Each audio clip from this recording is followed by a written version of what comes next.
Dans cet épisode, j'accueille Estelle B. Je ne vais pas te donner le nom de son métier tout de suite. Tu vas vite comprendre ce dont il s'agit. D'habitude, quand on pense à son métier, on pense qu'il est judicieux d'aller le voir uniquement lorsqu'on a un problème. On l'associe à des choses assez négatives. Mais en réalité, ce métier peut être très utile en prévention et surtout, il peut te conseiller. Tu vois de quoi je parle? C'est bien du métier d'avocat. Ensemble, on va le démystifier en se demandant qui sont les personnes qui exercent ce métier, ce qu'il en est réellement, quelles sont les infos utiles à connaître et toi, entrepreneur, à quel moment il est nécessaire et intéressant d'aller en consulter un. Je te souhaite une belle écoute.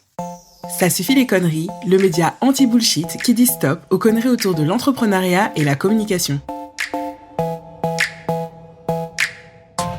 Laisse-moi te présenter la marque My365, une entreprise française qui commercialise de la papeterie, notamment des agendas éco-conçus fabriqués en France à partir de papier 100% recyclé. Ça fait des années que j'utilise leurs produits, des agendas à spirale, reliés de septembre à septembre ou même en année civile. J'ai aussi des carnets, pages blanches, lignées ou pointillées et même un carnet à dessin. Aujourd'hui, leur offre est de plus en plus diversifiée. Tu peux y retrouver des trousses, des crayons aquarellables et tout plein d'autres choses. Je te laisse les découvrir via le lien présent en description. Ce lien est affilié. Pour toi, ça ne change rien. Pour moi, ça montre à la marque que mon audience est intéressée par ce que je lui propose.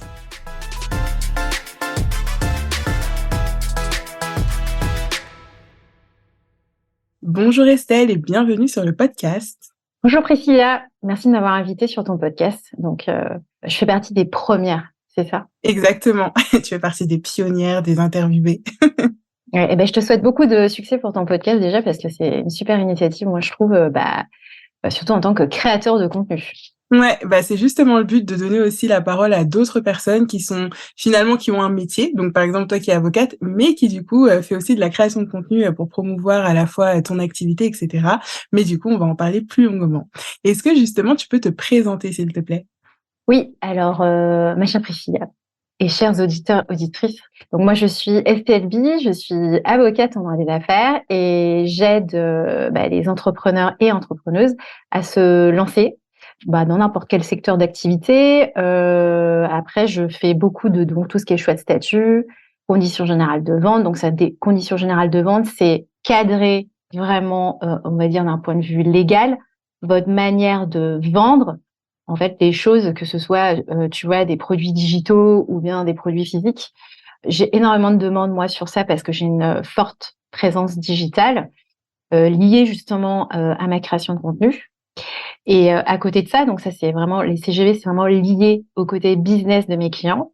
Et à côté, je structure. Donc structurer, c'est par exemple quand tu vas aller lever des fonds pour des startups parce que ils ont, je sais pas, des besoins en financement qui sont importants. Et souvent quand tu as une startup, c'est ce qui se passe. Et pour le coup, moi, je viens en support typiquement pour rédiger toute la doc juridique qui va te permettre de cadrer aussi en fait les investissements qui sont faits mais aussi en fait post-investissement, donc moi gérer un peu les relations qui peut y avoir entre les investisseurs et puis les fondateurs. Donc ça c'est via un pacte d'associés.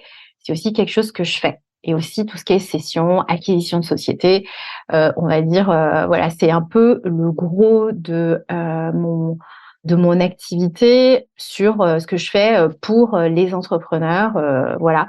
Donc mes clients c'est type je sais pas beaucoup donc de freelance. Il y a des freelances donc qui sont voilà donc tout ce qui est solopreneur. J'ai des startups. J'ai aussi quelques clients dans l'économie sociale et solidaire. Donc ça c'est hyper chouette parce que c'est un peu véhiculé via mes valeurs. Et je pense surtout via mon personal branding, donc, parce que j'essaie quand même tu vois, dans l'interview, j'essaie quand même de t'expliquer qu'est-ce qui se passe, en quoi Ouais. la com, ça peut m'aider, moi, en tous les cas, dans mon activité.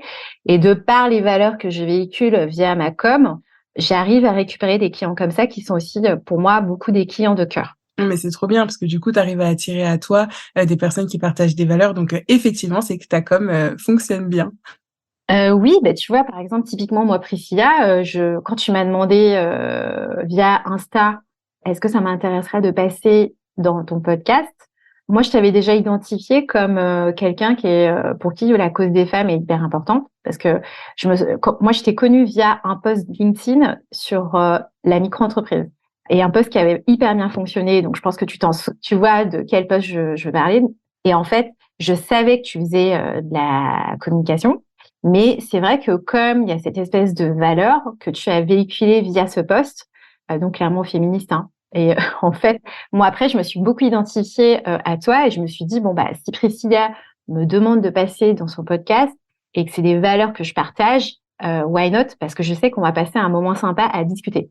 Ouais, et ben écoute, voilà, c'est ce moment, il est maintenant. Ouais, et est-ce que j'ai bien résumé un peu ta personne, Et tu ouais, vois? mais ouais, complètement. Moi, j'ai vraiment à cœur en fait de mettre en avant certaines informations et surtout de donner la parole à d'autres. C'est-à-dire que parfois, on va avoir énormément d'injonctions au quotidien ou des choses, il faut faire ci, il faut faire ça. Et moi, je pars vraiment du principe qu'en fait, il n'y a pas de bonnes ou de mauvaises informations à partir du moment où toi, justement, tu peux les décrypter. Tu les comprends et à partir de là, tu fais tes choix.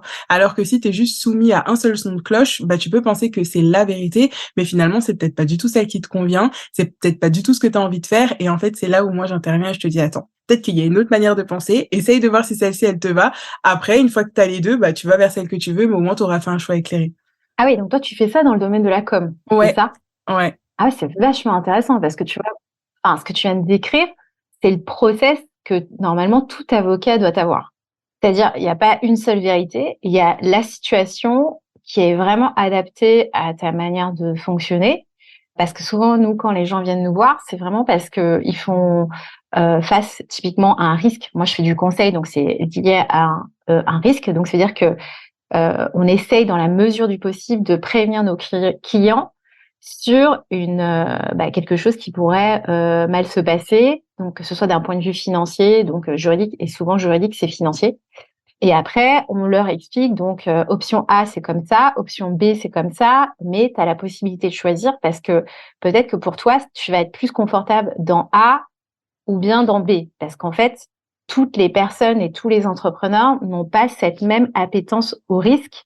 Il y en a, tu vois, ils vont être en mode, mais en fait, je m'en fiche, même si je suis pas vraiment conforme. D'autres, ça va un peu plus les crisper et qui vont clairement pas pouvoir dormir sur leurs deux oreilles parce qu'ils auront l'impression d'avoir fait un truc vraiment pas bien.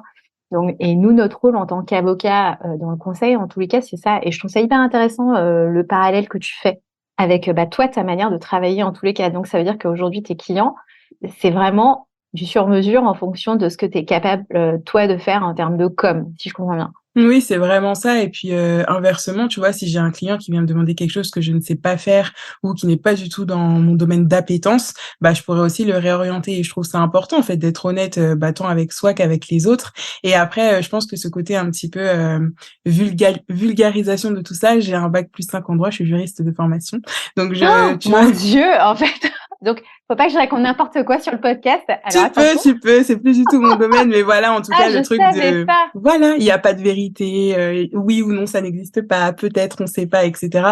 Je pense que ça vient vraiment de ça, mais j'avais pas fait le parallèle avant que tu le dises là. Donc merci. Ah, c'est vrai. Ah, Ouais, ah, mais je savais pas que tu avais une formation juridique. Ah, le droit mène à tout. exactement. Et aujourd'hui, je suis bien contente justement, ne serait-ce que, bah voilà, pour tout ce qui est lecture des documents, bah, faire mes propres contrats, etc. Bah voilà, j'ai pas du tout été perdue et je savais aussi dans quoi je mettais les pieds et ce que je pouvais céder dans les droits, etc. Donc ça, quand même, c'est un bel avantage pour moi. Ouais, et puis, mais tu vois, c'est intéressant que tu le soulignes. Moi, alors je trouve que beaucoup de gens sous-estiment justement cette partie d'expertise qui est un peu, on va dire, quand même nécessaire quand tu te lances en tant qu'entrepreneur. Et c'est dommage parce que ça peut vraiment te baquer et en fait, ça peut t'aider à avoir des fondations extrêmement solides sur et qui peut vraiment faire en sorte que, je sais pas, ton projet, soit ça c'est couronné de succès ou bien ça peut complètement te plomber, tu vois.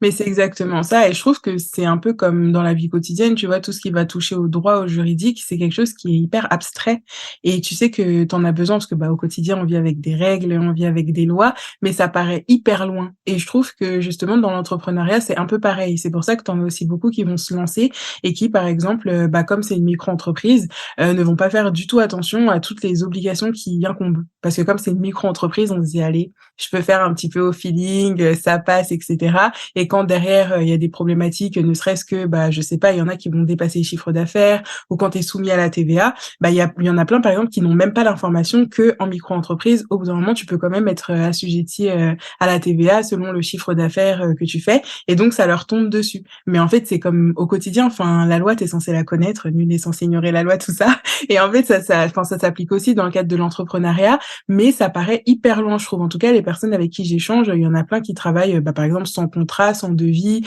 sans protection finalement, et ça les choque pas plus que ça parce que, enfin, je pense qu'on mesure pas la portée des conséquences que ça peut avoir. C'est hyper intéressant ce que tu dis parce que après moi je pense que c'est aussi le sujet de se dire bah comment tu fais pour t'en rendre compte. Bon après parce qu'on est alors ce qu'il faut savoir c'est que dans le monde juridique on n'est pas beaucoup à faire de la création de contenu. Donc c'est vrai que ne serait-ce que réussir à passer le cap d'être sur les réseaux sociaux parce que en fait au final aujourd'hui c'est un média comme un autre. Tu vois, tu peux avoir ton propre média parce que tu vas lancer comme toi un podcast. Si tu postes énormément sur LinkedIn, bah c'est hyper chouette parce que et tu donnes en fait un peu de contenu de quali. On peut te choisir en tant que prestataire. Et au final, il y a rien de plus facile que de créer un compte LinkedIn. Je dis pas pour le podcast parce que c'est encore un autre sujet. C'est enfin voilà, il y a un peu l'aspect technique, la prod, la post-prod. En fait, tout ça c'est un peu plus complexe. Mais je trouve que quand même, ouais, c'est pas forcément hyper évident dans les métiers juridiques, un peu, bah, surtout un peu d'experts. Tu vois, c'est un peu les métiers. Il y a pas que moi, hein, tu vois, comme c'est comme les experts comptables, les notaires, il y en a pas énormément non plus. Alors qu'en fait, ça touche un peu ta vie bah, d'une manière générale. Quand tu te maries, voilà, quand il y a quelqu'un qui décède, ton conjoint qui décède. Et puis bah aussi tout ce qui est assureur, tu vois, tout ce qui est prévoyance, les banquiers. Mais en fait, tout ça, les métiers un peu, on va dire qui sont assez tradis, tu vois, qui ont une com assez tradie, parce que je sais pas si toi, dans tes clients, t'as ça, mais je sais que d'une manière générale, c'est pas simple de les faire un peu switcher dans leur manière de communiquer. Non, moi, j'en ai pas du tout, mais c'est vrai que je vois ce que tu veux dire. En fait, c'est un peu les personnes quand tu les imagines, vraiment, bah, voilà, costume, cravate, tailleur, talons, hyper, droit et justement, bah, quand tu vas dire un avocat, souvent les gens vont avoir, par exemple, cette image-là. Quand tu vas dire expert comptable, quand tu vas dire, banquier, c'est pareil, tu vois pas du tout, un banquier décontracté, enfin, tu vois? Et je pense que justement, toutes ces personnes-là qui sont sur ces métiers-là, bah, effectivement, soit elles sont totalement absentes, bah, des réseaux sociaux ou soit peut-être elles vont communiquer, mais éventuellement plus pour leur pairs. Donc toi, en tant que personne lambda ou entrepreneur, tu tomberas pas forcément sur leur contenu. Exactement. Et là où est-ce que je trouve dommage, c'est que, en fait, si tu as regardé un peu les chiffres sur la création d'entreprises, il y a un petit ralentissement, je crois, par rapport à l'année dernière. Mais en fait, les créations de micros sont encore extrêmement importantes. Donc, ça veut dire qu'aujourd'hui, le nombre de personnes qui cherchent, tu vois, un peu à, en fait, vendre leur expertise, que ce soit à côté, parce que tu peux ouvrir une micro en étant salarié ou pas par ailleurs, hein, ou de se lancer tout simplement en fait à leur compte, il y en a beaucoup. Et tu te retrouves avec des gens qui arrivent en fait sur le marché du travail, parce que c'est un marché du travail comme un autre, hein, de se lancer en tant que freelance, qui sont pas du tout au courant qu'il y a tout cet environnement juridique qui est un peu complexe. Choisir son statut, en fait, c'est une tannée. Après, se baquer parce que tu trouves des clients, bah, la documentation contractuelle, tu l'as évoqué tout à l'heure, bah, en fait, c'est à milieu de leurs préoccupations. Tu as des gens qui vendent des formations en ligne qui, en fait, n'ont pas de conditions générales de vente, mais en fait, on y va comme ça. Ouais, parce qu'en plus, après, tu vois, et beaucoup n'ont pas forcément de site internet, mais ne serait-ce que, tu vois, de vendre via un lien que tu vas mettre parce que tu vas arriver sur une plateforme d'hébergement de contenu. Bon, tu vois, il y a quand même un sujet. Et en fait, en réalité, comme tu dis, tout est droit. Et ce que je trouve effectivement dommage, hein, il y a encore pas mal de choses à faire, je pense, dans des secteurs comme ça, parce que, en fait, moi, tu vois, j'ai 40 ans et je me dis, je fais face, en fait, à des jeunes, s'ils ont jamais eu affaire, en fait, à l'entrepreneuriat dans leur entourage, en fait, personne ne leur dit qu'il faut aller voir un avocat ou voilà pour t'aider dans tout ce que je viens d'évoquer. Et ça, c'est hyper compliqué parce que les entrepreneurs aguerris, en général, ils ont quand même dans leur contact quand même un avocat d'affaires qui peut les aider, tu vois. Mais les jeunes, c'est un peu moins vrai. Et comme il y a un peu c'est un peu la tendance parce que tu vois, les gens, ils en ont marre de travailler post-Covid pour les gens. Mais en fait, ils se lancent à leur compte, en étant associés ou pas. Enfin, tu vois, voilà, ça, c'est un autre sujet. Mais ce qui est vrai, c'est qu'il y a énormément de gens qui se lancent et l'environnement juridique, il est sous-estimé. C'est ça qui se passe aujourd'hui. Ouais, et puis en plus, souvent quand tu te lances, sauf quand tu as un projet qui a déjà une certaine envergure, tu vas justement choisir le statut de la micro-entreprise et ce statut-là, comme il est déjà hyper simple à créer, en ligne et ben je pense que, on associe aussi la simplicité de la création de ce statut à la simplicité de gérer une entreprise, au sens beaucoup plus large et donc effectivement, tout ce qui va être juridique, ça passe un peu à la trappe et je pense qu'il y a aussi l'aspect des finances, tu vas peut-être nous en parler aussi. Je pense que dans les idées reçues, c'est: «Mais si je prends un avocat, ça va me coûter, extrêmement cher, j'en ai pas forcément besoin pour le moment» ou bah, «J'irai voir un avocat quand j'aurai un problème». Alors oui, effectivement, je dis pas que c'est à la portée de toutes les bourses. Alors beaucoup n'en parlent pas, mais tu vois, c'est comme aller faire une consultation, d'1 heure chez un médecin, si par exemple, je sais pas, tu as mal quelque part ou genre tu te sens pas bien, tu vois? Et en fait, à titre préventif, tu peux très bien prendre une consultation, d'1 heure, bah, OK, ça se facture, mais je pense qu'en fait, c'est des euros hyper bien investis. Parce que tu vas expliquer vraiment ton problème et il y a un aspect un peu, enfin, c'est pas un peu, c'est clairement personnalisé parce que moi, je peux très bien, par exemple, dire à quelqu'un qui va être dans la même situation, bon, bah, ok, bah, dans ce cas-là, je choisis la micro, mais juste parce qu'il y a un petit critère qui va changer, exemple, je sais pas, dans 1 an et demi, j'ai vraiment besoin, on va dire, bah, de m'acheter ma maison, ma résidence principale, ce genre de choses. Ah bah ouais, mais alors quand tu vas ton projet personnel quand même, c'est d'aller acheter, une maison, donc tu as intérêt d'avoir une fiche de paye. Donc comment tu fais? Eh bah, il vaut mieux choisir une société parce que on t'édite des fiches de paye. Après, c'est aussi la contrepartie de se dire, bah, OK, effectivement, je suis sur une SASU et je dois émettre des fiches de paye et effectivement, quand je me paye, il y a 80 de charges qui sont calculées sur ma rémunération. Mais ça va juste, en fait, te booster et te dire, bon, bah, en fait, pour être capable de me verser cette REM qui va me permettre, en fait, d'acheter une baraque, bah, je vais être obligée de mettre les bouchées doubles. Tu vois, c'est très bizarre, mais c'est un peu, tu vois, psychologique. Mais après, surtout, bah, parce que voilà, c'est moi je parle souvent des finances parce que lié aussi au choix de statut, parce que malheureusement, en fait, tu as encore énormément de parce que c'est pas dans les critères, en fait, des banquiers, tu vois? Tu peux être, en micro, mais comme tu as pas de compte et tout, c'est un peu compliqué. Enfin, ils aiment bien quand même avoir, bah, tu sais, tous les bilans, quand tu Ouais. as une société, si tu fais, voilà et souvent, j'en parle et c'est compliqué. Moi, tu vois, je trouve, et c'est pas une légende urbaine. Moi, il m'est arrivé, que ce soit, tu sais, quand je fais des lives où, les gens m'en parlent en mode: «Non, mais en fait, on galère trop, on est tous les 2 freelance avec, mon conjoint et en fait, on n'arrive pas à emprunter pour acheter notre maison».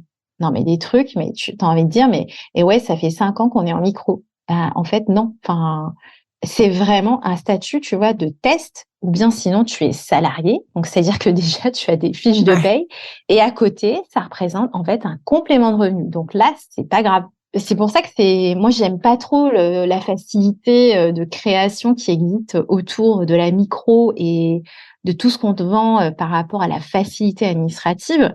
Parce qu'au final, en fait, t'es pas hyper bien accompagné, tu vois. Mais tu pas accompagné du tout, je trouve. Il y a pas d'accompagnement du tout. Mais non, et en fait, du coup, tu te retrouves avec des gens. Donc, on peut regarder. Moi, je me rappelle plus il y a combien de micro-entrepreneurs aujourd'hui. Moi, je suis sûre que dans le lot, mais tu as genre les 3 quarts, en fait, ils gèrent pas bien. Tu vois, ils gèrent pas bien, alors, sans parler même de l'aspect juridique, hein, parce que bon, moi, c'est ce Oui, que je oui. fais.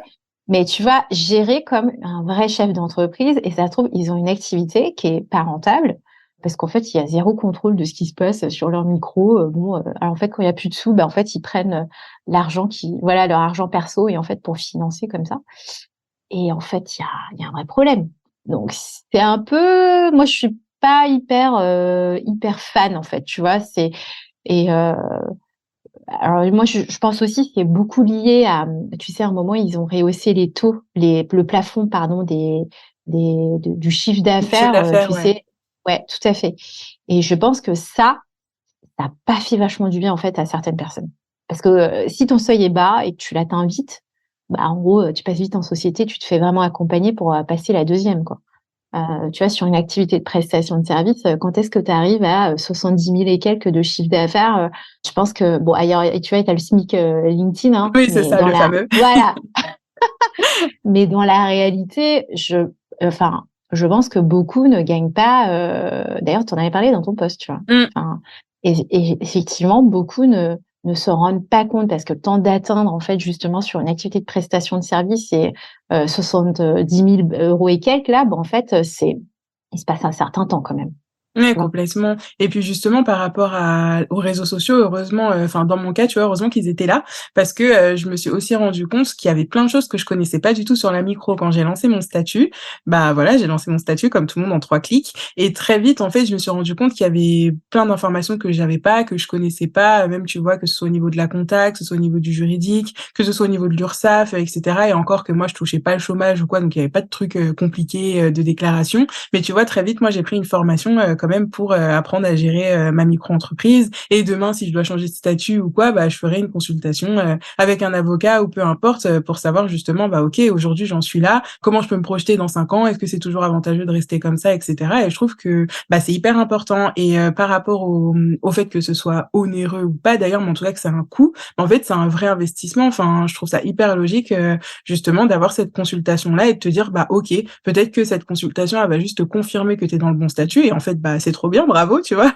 Et sinon, elle va te dire que t'es pas dans le bon et là, tu pourras quand même penser à changer, voir comment et avoir un plan d'action sur plus ou moins long terme. Donc, c'est ultra important de savoir aussi qui consulter parce qu'aujourd'hui, je pense qu'il y en a plein qui ne savent pas qu'on peut consulter un avocat pour ça. Peut-être qu'il y en a qui savent pas aussi quelle est la différence entre juriste et avocat. Est-ce que tu peux un petit peu nous éclairer là-dessus? Ouais. Non, mais clairement, bah, en plus, c'est hyper intéressant que tu me poses la question. Tu sais que c'est la première fois qu'on me pose cette question en interview. Ah ouais? Bah voilà. Alors, avocat, c'est une profession dite réglementée. Donc, c'est-à-dire que il faut avoir un diplôme pour pouvoir exercer cette profession. Alors, le diplôme, c'est pas fait pour faire joli, hein. Donc, en fait, le gros avantage, on va dire, d'être avocat, c'est déjà tu peux représenter tes clients devant les juridictions, donc notamment devant les juridictions pour lesquelles l'avocat est obligatoire. Donc, ça va être par exemple devant le tribunal de grande instance. Là, la postulation via un avocat est obligatoire. Ensuite, alors, tu as plein d'autres juridictions pendant lesquelles c'est pas nécessaire et tu peux te défendre toi-même. Mais ce que je déconseille fort, donc ne le faites pas, hein, enfin, si vous m'écoutez, parce que c'est vraiment compliqué en termes de procédure et tout. Et surtout, et là, beaucoup de gens et beaucoup comment dire, de personnes, d'entrepreneurs l'oublient, c'est que nous, en tant qu'avocats, on a une responsabilité civile professionnelle qui est, en fait, qui peut être mise en jeu et surtout, on est assuré de manière collective. C'est-à-dire qu'on paye des cotisations à l'ordre et en fait, elle va prendre une assurance qui va couvrir la totalité, l'ensemble de la profession. Donc, ce qui nous permet, on va dire, d'être particulièrement très bien assurés, parce qu'en fait, on paye des cotisations en fonction de ce qu'on gagne, nous, ce qu'on touche au niveau des bénéfices. Donc, ce qui permet un peu d'équilibrer un peu les choses. Et en gros, si typiquement on se loupe, hein, mais normalement on n'est pas censé se louper, voilà, on est quand même avocat. Et en fait, tu as cette possibilité de mettre en jeu notre responsabilité. Donc, ça vous fait, vous, en tant que client, quand même un double backup parce qu'en général, en fait, c'est un examen qui est assez difficile. Donc, normalement, il y a une certaine qualité dans ce qu'on va délivrer en termes de conseils, en termes de rédaction d'actes et en termes de représentation pour faire valoir vos droits. Enfin, c'est très bête, mais il y a ça. Le juriste, lui, ne peut pas faire tout ce que je viens d'évoquer. Il peut faire des consultations, effectivement, rédiger des actes juridiques, mais il est souvent salarié dans des boîtes privées ou bien dans des organismes type, je sais pas, l'AMF, et eux font un peu le même travail. Mais en aucun cas, un juriste freelance ne peut se mettre en tant que juriste freelance. Parce qu'en fait, s'il fait ça, en gros, il exerce l'activité d'avocat de manière illégale. C'est pour ça qu'on ne voit jamais de juriste freelance sur LinkedIn ou sur les réseaux sociaux. Si vous voyez ça, faut vraiment faire attention parce qu'en fait, en gros, en cas de pépin avec cette personne qui vous aurait rédigé des actes ou donné des conseils, vous pouvez pas du tout vous retourner contre elle. Enfin, vous pouvez, mais en tous les cas, il n'y a pas de système de prise en charge. Donc ça, c'est un truc que beaucoup de gens ne savent pas. Et de temps à autre, ouais, on peut voir certaines juristes freelance qui s'improvisent, on va dire, avocats. Bon, après, moi, alors beaucoup de mes confrères ou consoeurs avocats, donc il y a un système, comment dire, qui font un peu de délation auprès de l'ordre parce que on a un service en fait d'incompatibilité, c'est-à-dire qu'ils sont là quand même pour vérifier, pour se porter un peu garant de notre monopole. Mais disons que, en fait, au-delà de se dire, bon, bah, nous, il y a un manque à gagner, moi, je trouve que vraiment, ce qui est très pénalisant, c'est surtout pour nos clients. En fait, pour vous, en tant que justiciable, qui n'êtes pas au fait de l'environnement juridique, bah, en fait, c'est vraiment un sujet si vous faites appel à un juriste freelance en cas de pépin. C'est pas fou. Moi, je suis pas hyper fan. Donc même pour la rédaction d'actes type, enfin, de les CGV ou de contrats, etc., c'est toujours mieux d'aller voir un avocat. Alors, est-ce que c'est mieux ou pas? Alors, tu sais, c'est aussi la question du coup. Et en fait, moi, je sais que j'ai pas la position de mes confrères, tu vois. En fait, je suis assez réaliste sur ce que les gens sont capables de payer ou pas. Il y a aussi cette question, Priscilla, c'est parce que c'est un investissement et je le comprends tout à fait. Et c'est ton curseur, tu sais, quand tu prévois ton budget, ton prévisionnel en tant qu'entrepreneur. J'espère pour vous que vous le faites tous, les auditrices et les auditeurs, hein, que vous le faites. Bah, t'as peut-être pas budgétisé de payer, enfin, tu vois, des conditions générales de vente à 1 500 €. Et je le comprends tout à fait. Donc, tu as autre chose sur le marché. Donc, forcément, tu as tout ce qui est Legal Start, Legal Place. Oui, en fait, tu peux avoir quelque chose un peu à minima qui va te protéger. Mais en fait, moi, le conseil que je donne, c'est quand même de le garder, comment dire, dans le coin de ta tête et de se dire, bon, bah, au bout d'un moment, bon, faut quand même que je me back de cette façon parce qu'il y a un vrai sujet. Moi, je suis pas sûre. En plus, j'ai changé de modèle économique, en fait, 10 fois. Maintenant, je fais plus du tout la même chose par rapport à quand j'ai acheté mes conditions générales de vente sur les plateformes.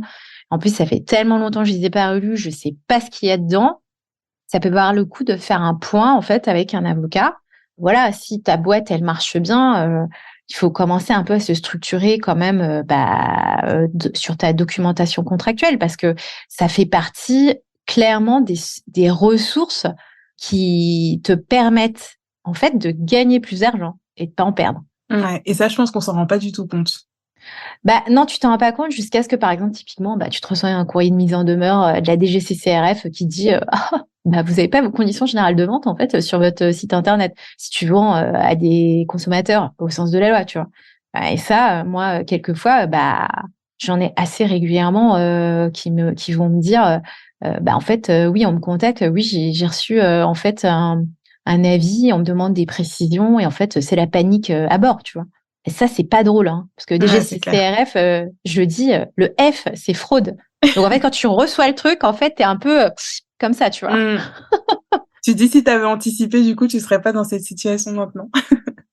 Bah oui, alors après, tu vois, c'est un sens des priorités, mais parce qu'encore une fois, les gens sont pas forcément conscients. Et en fait, dans le meilleur des mondes, tu vois, ok, vous, en tant que freelance ou même voilà, dans les 2 ans de votre création de boîte, vous feriez appel à un avocat. Mais la réalité, c'est que c'est pas ça aujourd'hui parce que ça reste encore un métier qui est pas suffisamment mis en avant sur les réseaux sociaux ou dans les médias. Et puis c'est encore beaucoup lié à le judiciaire. Si par exemple, bah, en fait, j'ai besoin d'un avocat uniquement lorsque j'ai un problème, alors qu'en fait, c'est pas du tout le cas.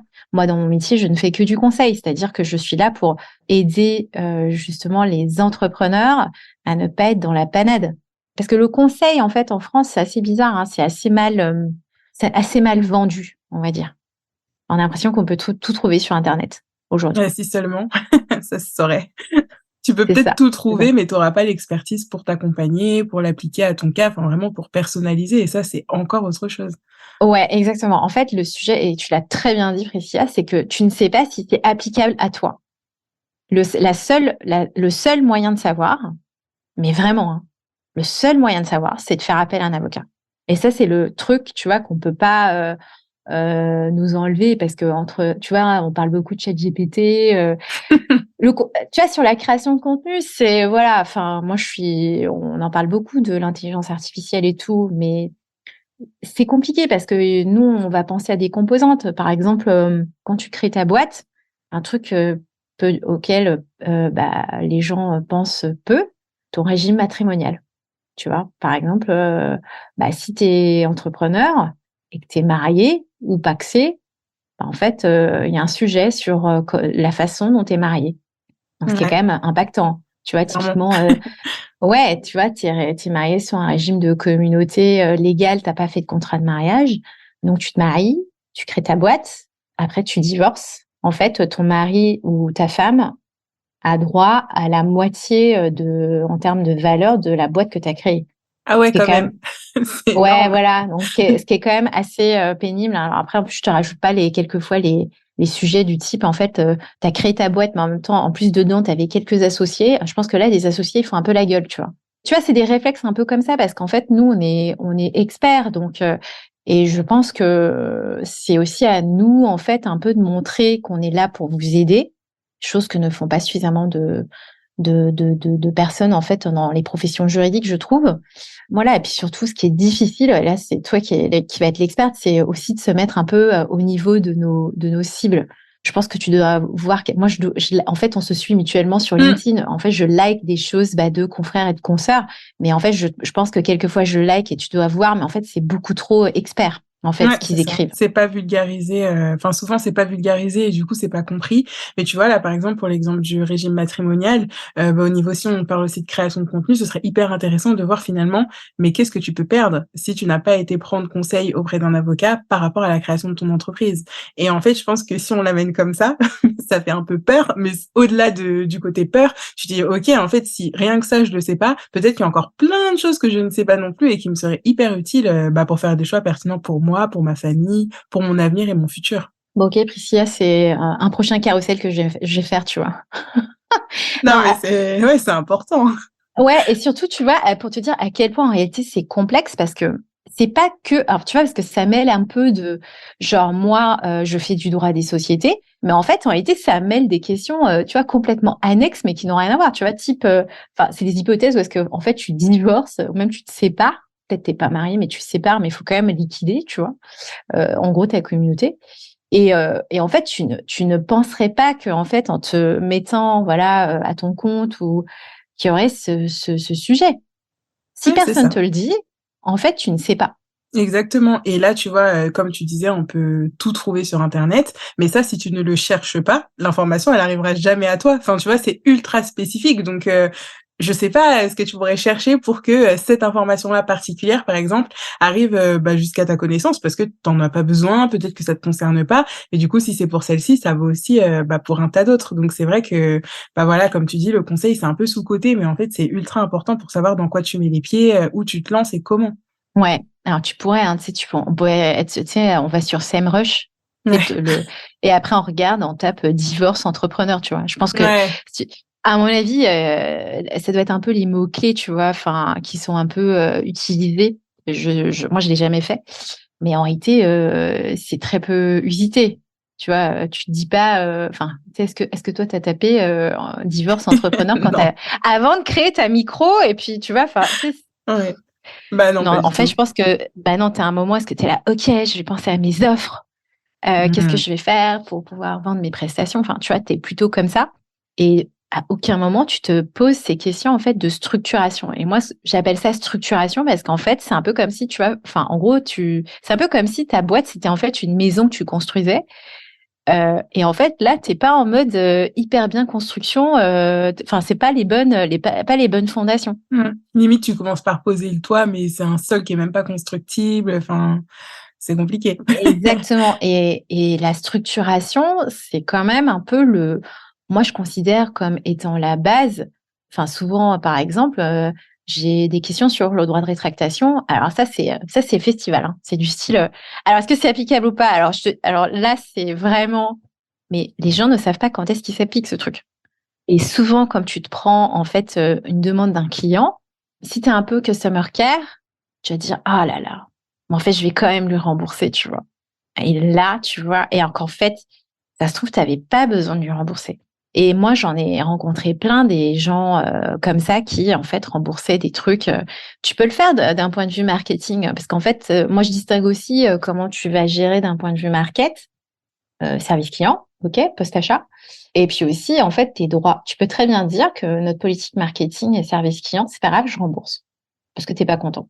Mais quelquefois, ça dépend ce que tu vas vendre. Puis si là, tu vends une prestation, je sais pas à combien, de milliards d'euros, enfin, bon, bah voilà, il y a un moment à un autre, t'es peut-être pas content de devoir rembourser 2 000 ou 3 000 euros, tu vois. Ouais, non, mais c'est vrai, et justement, cette partie marketing communication, t'as aussi, pour moi, c'est encore de la peur, hein. Plutôt que justement appliquer, tes droits et appliquer, même tes conditions générales de vente si tu en as, tu vas préférer rembourser le client pour qu'il ne fasse pas trop de bruit, qu'il te fasse pas de la mauvaise pub et cetera, et justement, le garder potentiellement de ton côté, mais en sachant que, si là tu l'as remboursé, c'est que de toute façon, ce que tu lui proposes, c'est pas forcément adapté à lui, en tout cas à ce moment-là. Donc est-ce que c'est plus important, qu'il reparte content remboursé, ou est-ce que, c'est plus important de savoir, mais est-ce que je dois le rembourser? Parce que si tu as envie de le rembourser, à la limite, grand bien te fasse, mais souvent c'est juste de la peur de dire: «Je sais pas vraiment si je dois le rembourser ou pas, donc dans le doute, je vais quand même le rembourser», et là, c'est problématique. Tout à fait, parce que c'est surtout que tu dors pas bien. C'est ça. Parce que tu vois, c'est très différent d'être dans une situation où est-ce qu'en fait, tu as 2 options et en fait, tu te dis: «Les 2 c'est OK», tu vois? Mais après quand tu es sur une option, tu te dis: «Mais en fait, j'ai clairement pas le choix parce que j'en sais rien» et là, en fait, tu pas bien. Tu n'es pas bien. En fait, c'est horrible parce que moi, je prends beaucoup l'exemple, en fait, souvent, des gens qui sont un peu qui entreprennent seuls et c'est assez difficile au final. Tu vois, tu sais pas comment faire. En fait, tu es un peu démuni. Bon, enfin et je sais que c'est des instants pas très, très évidents, en fait, je pense que tout le monde en vit à un moment ou à un autre, Ouais, c'est hein, clair. quand tu entreprends. Mais en fait, tu peux très bien te prémunir parce que, il y a quelqu'un derrière qui, t'aura vraiment expliqué, par A plus B, quand est-ce que c'est applicable, pas applicable, qu'est-ce que je fais de ce doc, je sais pas comment l'utiliser, ça sert aussi à ça un avocat, tu vois? C'est aussi, c'est pas que en fait vous délivrez, en fait un document juridique. Enfin, on est là aussi pour vous rassurer sur votre manière d'entreprendre. En fait, il y a aussi ça qui est hyper important. Ouais, et tu vois, je pense que si tu as besoin d'être rassuré sur ta manière d'entreprendre ou quoi, de prime abord, tu irais pas voir un avocat. Tu saurais pas qui aller voir parce que ça te ferait du bien, tu vois, de savoir que tu es dans la bonne direction ou quoi que ce soit, mais tu saurais pas trop qui aller voir parce que même pour le changement de statut ou tout ce qui va concerner, le chiffre d'affaires et cetera, on a, je trouve, plus tendance à se tourner vers l'expert comptable, par exemple, parce que tu sais que de toute façon, au bout d'un moment, quand tu vas changer de statut, voilà, tu seras obligé de passer par un comptable ou un expert comptable, alors que l'avocat, tu auras pas, ce même réflexe. Alors, t'as pas le réflexe, mais oui, parce que tu sais, c'est lié aux chiffres. Donc, tu sais que de toute façon, au bout d'un moment, tu as besoin de ton comptable. C'est ça. Bon, pourquoi pas, tu vois. Après, moi, j'ai aucun problème à ce que les gens aillent voir un comptable. Moi, je considère que si tu vas voir un expert du chiffre ou du droit, bon, en fait, c'est que c'est bon. T'as compris le réflexe, quoi. Ouais. Parce que ça dépasse ton champ de compétences. Donc, au bout d'un moment, faut aller demander de l'aide. Tu vois, faut pas rester dans son coin et se dire, voilà, mais je vais faire toute seule. Non, mais tu fais pas tout seul. Enfin, il y a un moment, c'est fini, ça, tu vois. Faut un peu, nous, on est là. C'était la bidouille du début, mais maintenant, que justement, tu commences à avancer, voilà, faut aussi aller, vers des professionnels et accepter aussi de déléguer, tout ce qui n'entre pas du tout, dans ton champ de compétences, et en plus qui peut être réglementé. Clairement, c'est se mettre à l'abri, hein. C'est se mettre à l'abri et puis après, surtout, parce que moi, tu vois, quand les gens viennent me voir pour un changement de statut, tu sais, je vais leur parler de leur protection sociale en tant que dirigeant. Je vais leur parler est-ce que tu vois, là, on en a parlé tout à l'heure, est-ce que tu as des projets immobiliers ou quoi que ce soit? Est-ce que derrière, tu veux aussi recruter? Parce que non, mais le nombre de quelquefois, tu es en micro et en fait, je vois les gens, ils sont là à se casser la tête à faire les fiches de paye de leurs stagiaires. Non, mais tu as envie de dire: «Mais qu'est-ce que tu fais? C'est ça. Est-ce que penses-tu vraiment que c'est viable là, ce que tu es en train de faire?»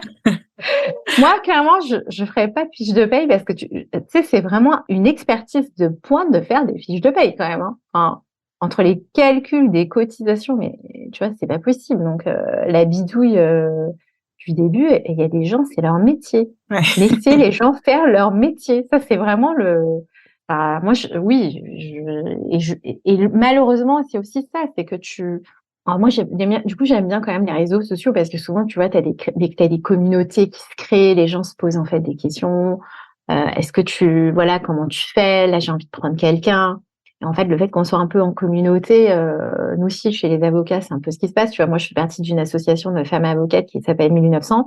Et c'est vrai que pour le coup, on s'entraide sur la manière de gérer notre activité au fur et à mesure qu'elle grandit. Et en fait, l'idée, c'est pas justement, c'est de pas rester dans son coin. quand tu as besoin de changer de statut et en fait, tu ne comprends pas comment ça marche, je sais pas, va voir un comptable, va voir une avocate parce que tu sais pas comment ça fonctionne, quelles sont tes obligations, parce que voilà, tu as des obligations légales, tu dois clôturer tes comptes, ensuite après, il faut les approuver. Enfin, tu vois, tout ça, c'est pas grave. En fait, mais en revanche, il faut pas rester dans son coin et il faut surtout demander de l'aide. Et comment tu conseillerais quelqu'un justement qui veut trouver un avocat? Par quel biais tu conseilles de passer, à part la recommandation, parce que souvent c'est ce qui fonctionne le mieux. Mais Ouais. est-ce qu'il y aurait d'autres biais? Enfin, tu vois, moi j'ai essayé de demander des contacts d'experts comptables. J'ai demandé à 5 ou 6 personnes. Donc je savais qu'elles avaient des experts comptables. J'aurais dit, mais est-ce que tu me le recommanderais? Elles m'ont toutes dit non.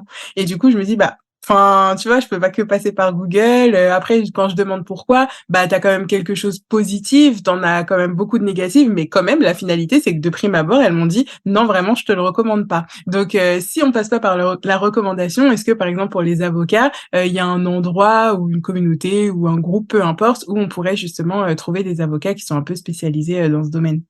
Ouais, alors tu vois, c'est hyper marrant. Tu vois, c'est la première fois aussi qu'on me pose cette question. Et en plus, c'est hyper pertinent, hein, toutes tes questions, et j'adore. Bon, en fait, on a un annuaire. Donc, des avocats, typiquement, si tu es à Paris, en fait, moi, je suis inscrite au barreau de Paris. En fait, il y a un annuaire. Mais ça va pas te donner plus d'informations que ça. Donc, ce qui est très complexe aujourd'hui, c'est effectivement, déjà, quand tu es avocat, comment font les gens pour venir jusqu'à toi? Déjà, ils savent même pas si, par exemple, ils doivent aller voir un expert comptable, un notaire ou bien un avocat. Donc, OK, une fois que tu as fait, en fait, une fois que tu es là, bon, tu te dis, bon, OK, je suis vraiment pas sûre, mais une fois que tu as déterminé qu'il faille voir, en fait, l'avocat, là, tu te dis, OK, c'est quoi la matière? Donc, et là, mais c'est pareil. Tu vois, par exemple, nous, en droit social, donc toi, tu sais ce que c'est parce que Mhm. droit social, mais les gens, chez le commun des mortels, chez les moldus, en fait, chez les moldus, ça veut pas dire droit du travail, tu vois. Donc, en fait, c'est parce que nous, juristes, quand tu as fait une fac de droit, tu sais que droit social, ça veut dire c'est les litiges que tu as avec ton employeur, les cas de harcèlement moral, harcèlement sexuel. Et encore, tu vois, il y a des pans un peu, voilà, qui sont un peu limites avec le droit pénal. Enfin, en fait, il y a aussi ce sujet de se dire, bah, quelle matière je vais choisir. Normalement, si votre avocat est bon, et moi je travaille comme ça, c'est que je ne prendrai pas votre dossier si ce n'est pas ma compétence. Donc c'est pour ça aussi, il faut aussi faire attention. Et par ailleurs, pourquoi ça fonctionne aussi par recommandation? Et là, je vais rebondir sur ce que tu as dit, c'est que malheureusement, en fait, bah, quand tu travailles mal et que c'est pas ta matière, en fait, on sait. Moi, je suis un peu comme toi, je préfère ne pas faire parce que je ne sais pas faire, plutôt que de dire je sais faire. Si demain, Priscilla, tu viens me voir et que tu me dis, OK, j'ai quelqu'un qui fait l'objet d'un harcèlement moral dans sa boîte et je pense que ça se passe très très mal, elle est proche du burn-out, mais moi jamais je traiterai le dossier parce que ce n'est pas ma matière et je connais deux, trois avocats qui sont très bons dedans et il n'y a pas de problème. En fait, moi, je peux te recommander. C'est pour ça aussi, c'est compliqué, tu vois, de répondre à ta question. Est-ce que on peut, tu vois, avoir comme un espèce d'annuaire, genre qui je pourrais contacter et tout. C'est compliqué. C'est un peu comme si moi, tu vois, je te demandais, est-ce que tu as, par exemple, comme sur Malte, est-ce que je pourrais trouver quelqu'un qui pourrait m'aider? Mais bon, tu vois, quelquefois, les avis, quelquefois, moi, je suis un peu dubitative sur les avis. Je sais pas toi ce que tu en penses en fait. Si, si, complètement. C'est pour ça que parfois tu sais pas. Enfin, moi, je sais que même dans d'autres domaines, parfois je prends quand même rendez-vous avec des gens qui ont pas forcément de bons avis. Enfin, pas que des bons avis en tout cas, parce que je me dis s'il y a quand même des bons avis, c'est qu'il y a quand même des personnes qui ont été compétentes et il y a quand même des personnes qui ont été satisfaites. Et aussi, je trouve que d'une manière générale, quand tu as une expérience avec un professionnel quel qu'il soit, tu as aussi beaucoup toute la part émotionnelle. Donc, il suffit que toi tu viennes chercher quelque chose mais que tu t'attends d'un oui, par exemple, et que le professionnel te dise non, bah du coup, tu vas lui mettre un avis négatif.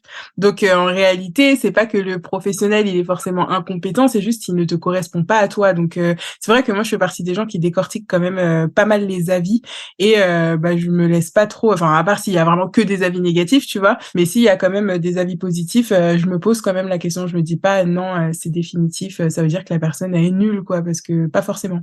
Bah ouais, et puis en fait, moi je trouve que, en plus, tu sais, parce que moi je suis indépendante, hein, donc en réalité, moi je fonctionne énormément comme les freelances. Alors que celui qui n'a jamais eu un client qui n'a jamais voulu avoir, en fait, bah, me jette la première pierre, tu C'est vois. ça. on a tous eu des clients qu'on n'aurait pas aimé avoir, tu vois. Donc, c'est aussi le sujet de se dire, puis potentiellement quand la relation se passe mal, parce que ça peut arriver, pour le coup, bah, tu vois, elle peut potentiellement aussi te mettre un mauvais avis parce que dès le début, c'était pas forcément, ça fitait pas. Donc, c'est aussi compliqué, je trouve, bah, de faire, même moi, par exemple, et puis ça m'arrive, hein, par exemple, là, clairement, je vais pas prêcher pour ma paroisse. Ça m'est déjà arrivé. Typiquement, on me demandait, bon, bah, est-ce que tu peux me présenter quelqu'un? En fait, bah, moi, je connais donc la personne qui avait un besoin dans telle ou telle matière. Je les recommande. Et en fait, au final, je me rends compte que ça n'a pas marché. Sauf que, tu vois, pour d'autres, en fait, clients auparavant, ça s'était très, très bien passé. Donc, tu as aussi une certaine manière de travailler. Et puis aussi, au final, c'est un peu de l'humain parce que peut-être que moi, le confrère que j'ai, enfin, à qui j'ai recommandé la demande entrante, en fait, elle était complètement sous l'eau et elle était dans une phase un peu de structuration de son cabinet parce que, en fait, bah, elle atteignait une certaine taille critique et elle avait un besoin de recrutement très fort. Donc là, forcément, tu vas te sentir, toi, en tant que client, moins bien. Et en fait, c'est tous les sujets, en fait, auxquels on fait face en tant qu'indépendant. Parce que voilà, on atteint des seuils critiques, mais en fait, on veut quand même rester seul. On ne sait pas si on peut recruter ou pas. Est-ce qu'un stagiaire, c'est suffisant? Est-ce qu'il faudrait pas plutôt une assistante virtuelle? En fait, au final, on est tous un peu dans la même configuration. Donc, c'est aussi complexe de se dire, bon, bah, ok, c'est via recommandation, mais est-ce qu'on peut pas avoir un truc un peu objectif? Et c'est là que moi, je trouve que c'est intéressant de faire de la com. Et après, toi, tu me diras ce que tu en penses. Et c'est que, pour le coup, je sais que les gens souvent me choisissent parce que si tu es d'équerre sur les valeurs, en fait, tu sais que la personne, elle va fonctionner d'une certaine manière. Donc, quand les gens te choisissent sur la base des valeurs que tu as, souvent, tu n'es pas déçu. Enfin, vraiment, humainement parlant, il se passe souvent des trucs, en fait. Je sais pas si toi, ça te le fait, Si, carrément. moi, les gens qui me choisissent parce qu'en fait, ils ont vu un post et que j'aime bien vos posts et en MP, LinkedIn, est-ce qu'on pourrait travailler ensemble sur tel ou tel projet? J'ai un projet, voilà, dans l'économie sociale et solidaire. En fait, je suis en train de monter ce truc. Est-ce que ça vous intéresserait? Et là, tu sais que c'est lié aux valeurs. C'est pas, les gens sont rarement déçus. Alors évidemment, hein, nous, on doit rester très technique parce que c'est aussi d'expertise. C'est pas mon expert en fait dans la com, mais on va dire que le fait de nous choisir sur nos valeurs et moins sur nos expertises, tu sais déjà que ça va fitter humainement parlant dans ta manière de travailler. Et ça, je trouve ça extraordinaire ce que ça peut nous apporter en fait avec les réseaux sociaux. Parce que tu sais, en ce moment, tout le monde râle aussi sur Ouais. ouais, gna gna gna, l'algo, machin, bidule. Oui, bon, ok, en même temps, ben, on fait comme on peut.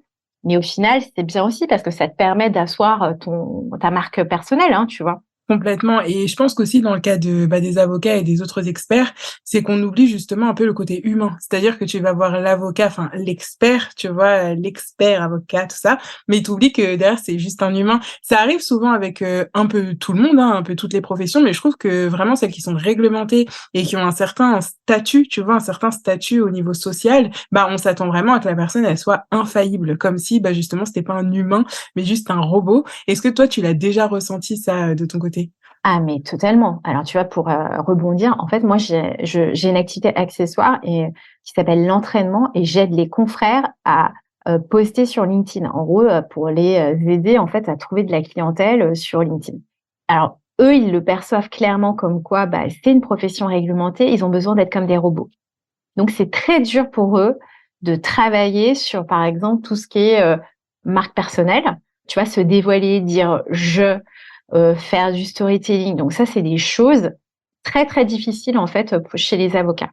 Et moi, ce que je trouve fou, c'est qu'ils n'arrivent pas à percevoir l'aspect humain parce il faut pas oublier, hein, quand vous venez nous voir lors d'une consultation, il y a un truc très fort qui est applicable dans notre profession, donc encore une fois, et qui n'est pas applicable aux juristes freelance, donc voilà, c'est une activité qui est illégale, hein. En fait, nous, on a un principe de confidentialité qui est vraiment très très fort parce qu'il y a l'aspect humain.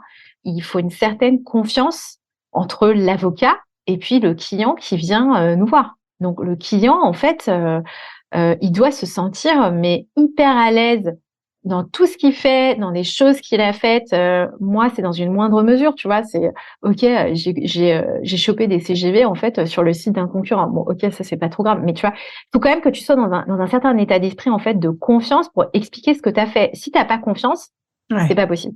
Et moi, dans une moindre mesure, parce que entre guillemets, c'est de l'entrepreneuriat, donc truc de conformité en général, c'est des autorités, voilà, annexes.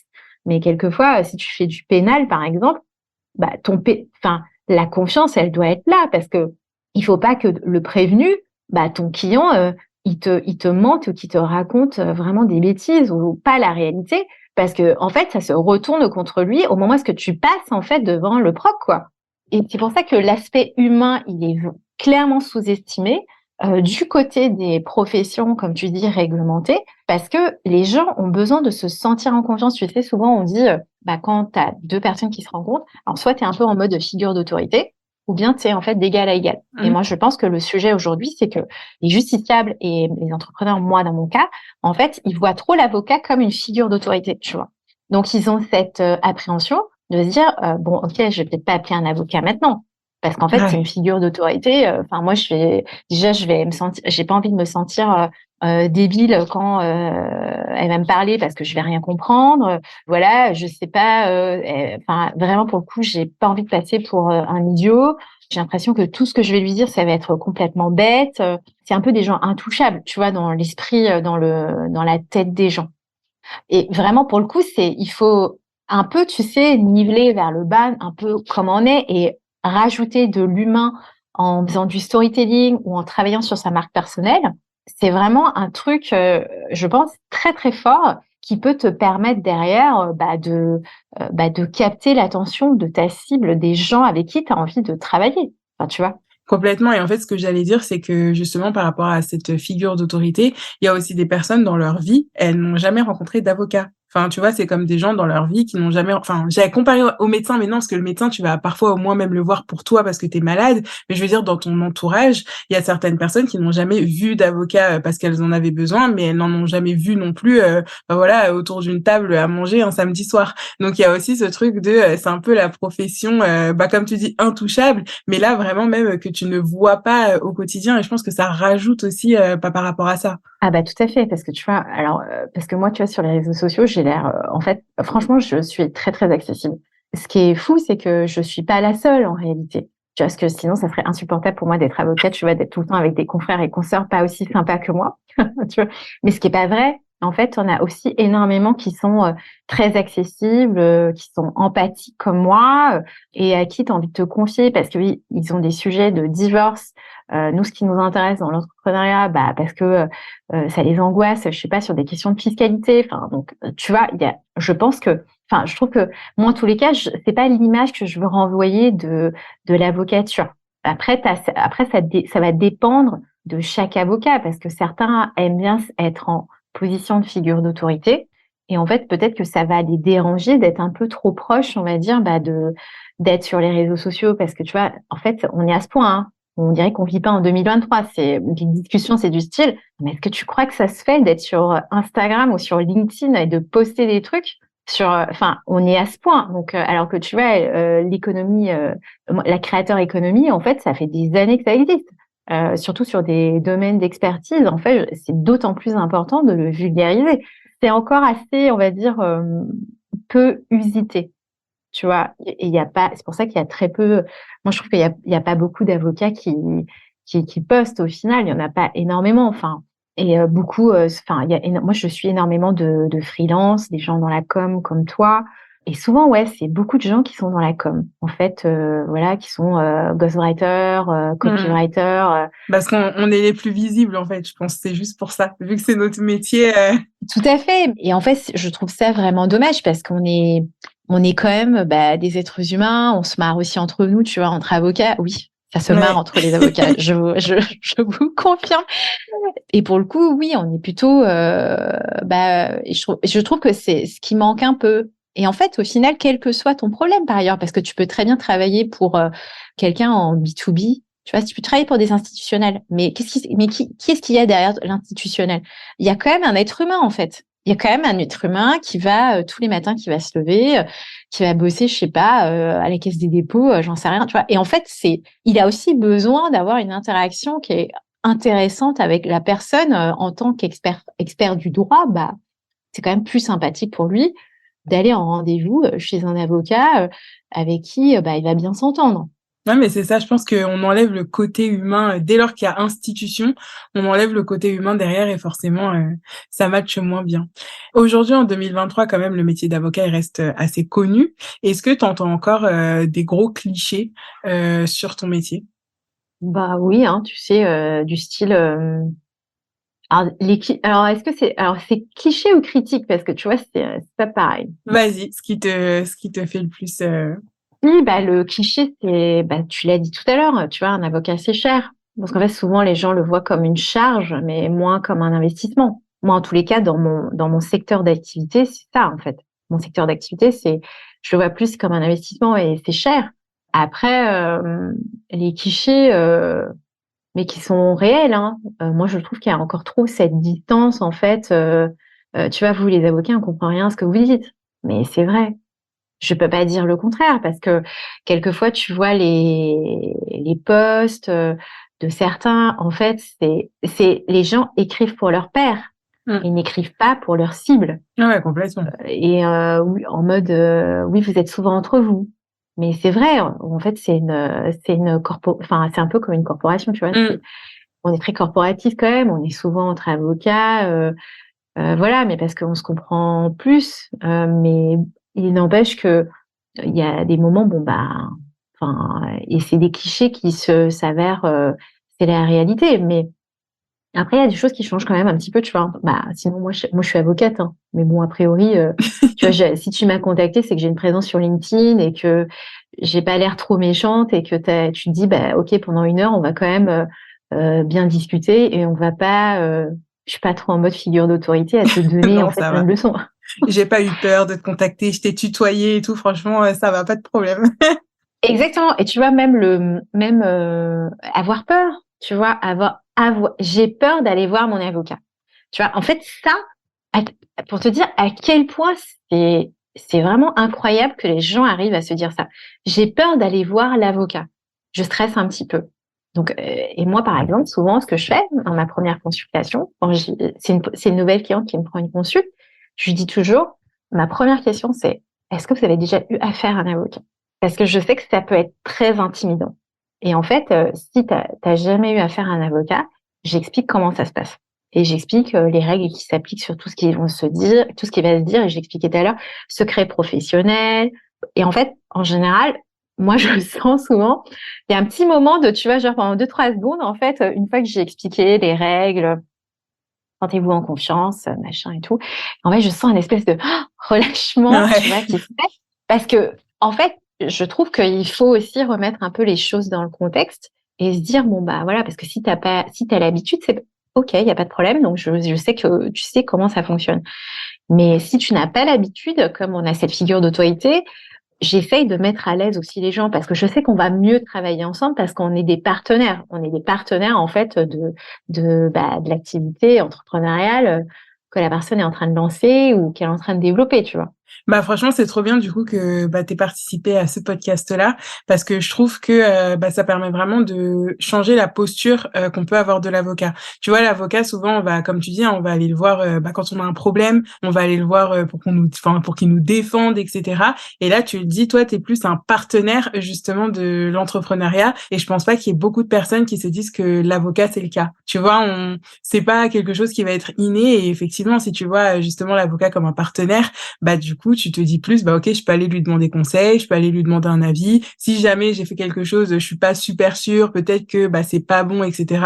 On n'aura pas non plus la peur du jugement, mais plus bah ok, maintenant t'as fait ça, peut-être que c'était pas bon, bah comment on peut le résoudre, et finalement bah ça change absolument tout bah après dans toi ta posture, et ça enlève justement ce côté peur, mais plus de dire bah je vais aller me rassurer en allant bah directement à la source de la connaissance et de l'information. Ouais, et alors tu vois, c'est hyper intéressant ce que tu dis parce que quand tu es en figure d'autorité, que tu as fait quelque chose, tu as fait de la merde, tu le sais.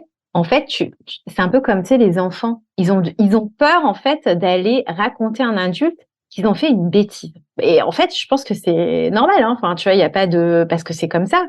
Mais du coup, quand tu sais que tu as fait quelque chose de pas bien, mais à quel moment, si tu te mets dans cette position de figure d'autorité et tu mets pas à l'aise les gens en rendez-vous et voilà, en fait, l'absence de jugement, en fait, il est hyper important justement pour que les gens se sentent à l'aise et pour rectifier un peu le tir. Et ne serait-ce que de réussir à véhiculer ça en fait pour que les gens aient envie de venir te voir pour les aider, tu vois, c'est pas évident.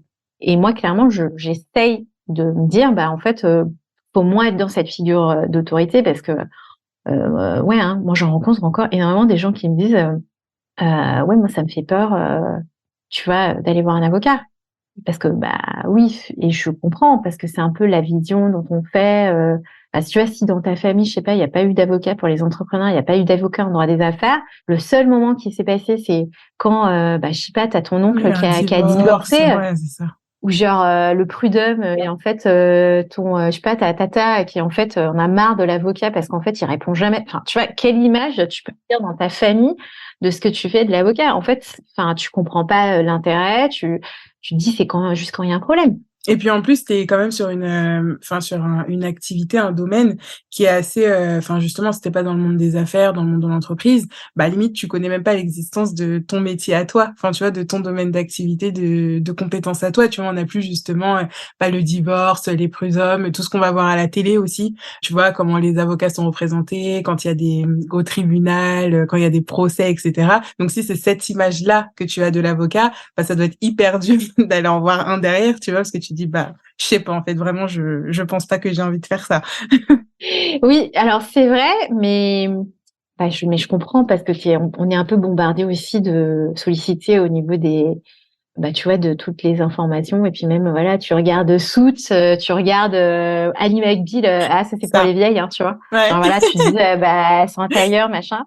Moi alors je précise je suis rarement un tailleur hein, donc voilà je suis plutôt la team basket hein, surtout Ah, voilà. voilà et en fait ouais t'es sûrement impressionné et tu te dis même pas t'es à milieu parce que tu sais le cerveau humain il est très très fort hein. C'est quand t'as peur en fait tu mets le truc bien à côté donc en fait Ouais. si t'as peur tu vas pas aller voir l'avocat. Qu'est-ce qui se passe en fait quand tu as peur? Tu vas occulter le truc, tu vois, en mode ben en fait non, bah, ce que tu fais c'est que tu vas demander à tes pairs avec qui tu te sens à l'aise. Donc on a parlé des communautés, donc effectivement ça c'est chouette, tu peux poser des questions, mais en fait au bout d'un moment il faut juste aller voir un avocat. T'as pas, c'est Ouais. fini là, tu vois, tu peux plus, t'as dépassé un stade de non-retour. Bon ça c'est dans les cas où est-ce que t'as des problèmes, mais tu dois quand même un peu te dire bon bah c'est on y va. Et c'est pour ça que je prêche quand même, je prêche quand même la bonne parole, tu vois, par rapport à notre profession. Et je pense que clairement, elle a de quoi faire pour se faire connaître. Et je suis pas la seule à être sympathique, bienveillante. Voilà, on est là pour aider. Enfin, en fait, en vrai, c'est un métier où est-ce que tu aides les gens pour le bien du client, tu vois. Pas dans notre serment, mais bon, en fait, on est quand même là pour aider notre client. Bah écoute, on va retenir ça, que vous êtes là, du coup que l'avocat est là pour aider, que vous pouvez intervenir finalement à tout moment de la création de l'entreprise, mais même que tu sois en micro, que tu sois en société, tu peux quand même aller voir un avocat et bah surtout aller discuter avec lui pour voir si le feeling passe aussi, pour savoir justement si tu arriveras à accorder ta confiance et dire tout ce que tu as à dire bah, pour pouvoir évoluer toi, poser tes questions et te sentir bah, en tout cas rassuré à l'issue de la consultation. Tout à fait. Mais c'est sûr, hein, enfin, après, je dis pas, parce que c'est pour ça que je veux pas parler non plus, alors, tu vois, bizarrement, moi, je passe dans beaucoup de podcasts et en fait, c'est ça que je trouve, et je dis rarement, non, mais il faut absolument venir me voir parce que c'est pas vrai. En fait, il faut que ça, c'est comme ton comptable. Tu vois, tu me parlais j'ai dit comptable, mais je ne te le recommande pas. Il faut que tu te sentes à l'aise et il faut peut-être que moi, je vais pas correspondre à certains de tes auditeurs ou auditrices, tu vois. Enfin, Ouais. c'est clairement pas il faut que tu trouves le bon avec qui tu te sens en confiance, avec qui tu peux travailler. C'est ça le plus important. Bah, j'espère au moins que l'épisode, il aura permis justement de démystifier bah, l'image de l'avocat et que même si c'est pas avec toi, des personnes qui hésitaient ou qui ne savaient pas finalement qui aller voir, bah là, elles vont aussi trouver ces questions-là et de se dire, bah, ok, j'ai telle problématique, je peux pas aller voir un avocat. Si c'est pas toi, ce sera un autre moment de faire la démarche et de sortir justement de cette peur et de cette un petit peu immobilité, de peur d'aller plus loin et de faire grandir aussi bah, son entreprise et ses envies par rapport à ça. Ouais. Bah oui, moi aussi, j'espère. Écoute, merci beaucoup Estelle pour tout ce que tu nous as dit et pour tout ton partage autour de ton métier, c'était vraiment chouette. Bah, de rien, Priscilla, c'était un plaisir de discuter avec toi. D'ailleurs, très pertinentes les questions, hein. Enfin, tu vois. Écoute, très bien. Tant mieux. Bah, merci beaucoup. Merci à toi, à bientôt. À bientôt. Merci d'être resté jusqu'au bout de cet épisode. Si tu veux soutenir Ça suffit les conneries, tu as plusieurs choix. Premièrement, tu peux rejoindre les communautés sur Instagram et LinkedIn en tapant Ça suffit les conneries. Deuxième choix, tu peux t'abonner via la plateforme d'écoute que tu utilises pour écouter tes podcasts. Et dernière chose, tu peux également le partager à une personne qui aurait besoin, envie d'entendre cet épisode. Merci à toi et à dans 2 semaines.